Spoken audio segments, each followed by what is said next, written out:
সিন্নি খাইলো মোল্লার উসিলায়, সেই মোল্লাটাই এখন আর চিনতেছে না। যারা অকৃতজ্ঞ হয়, আল্লাহ রাব্বুল আলামিন অকৃতজ্ঞদেরকে পছন্দ করেন না।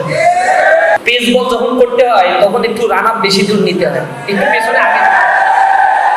আর জায়গায় দাঁড়ায় বল যে করে বলে বেশি জোর হয়, এই জন্য রান আপ নিতে একটু পিছনে যাচ্ছি আমরা।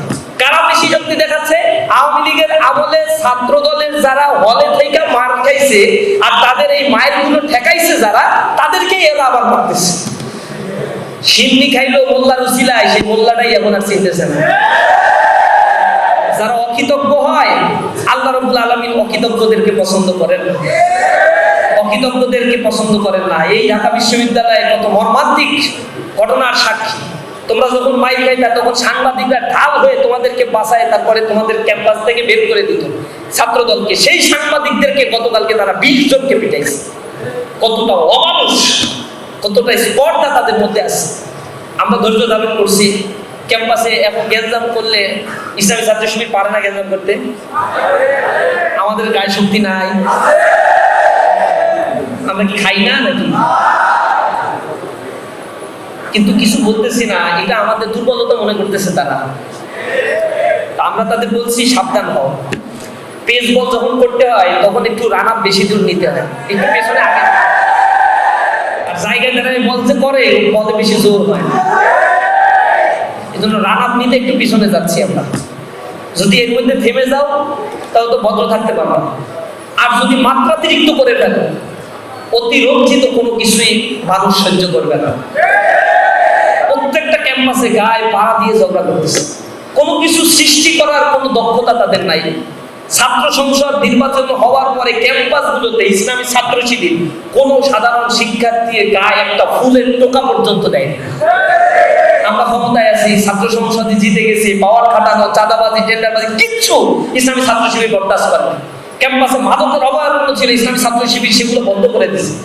ছাত্রদের, শিক্ষার্থীদের অধিকার এখানে প্রতিষ্ঠা করার জন্য গণরুম, গেস্ট রুম, নেতার রুমের ভিতরে থেকে দিনের পর দিন নেতার পেছনে পা চাটতে হইতো। শিক্ষার্থীদের বলে দিছি, তোমাদের ক্যাম্পাস তোমরা আত্মমর্যাদা নিয়ে বাঁচবা, ইসলামী ছাত্র শিবির তোমাদের সেই মর্যাদা ফেরত দিতে বদ্ধপরিকর।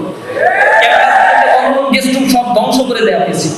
এরপরে আমরা আবার দেখলাম বিশ্ববিদ্যালয়ে আবু ভাই 36 জনকে হলে সিট দিছে বিশেষ বিবেচনায়। তাদেরকে দিছে যাদের মেয়ে আছে বিয়ে হওয়ার উপযোগী, ছেলে আছে বড় হয়ে গেছে, কারণ তারা নাকি এখনো ছাত্র। যুব দলের কেন্দ্রীয় নেতা, সে হচ্ছে ছাত্র বিশেষ বিবেচনায় হলে সিট পায়।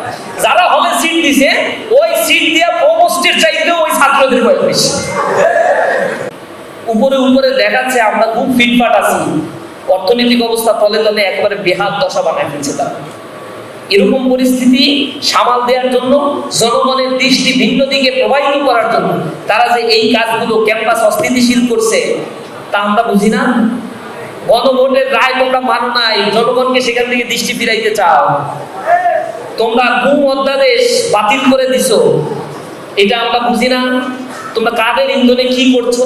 মানবাধিকার কমিশন অধ্যাদেশ বাতিল করে দিচ্ছ, তোমরা ব্যাংক রেজুলেশন অধ্যাদেশ মানে সংশোধন করে নিজেদের মতো করে কাস্টমাইজ করে নিয়েছো।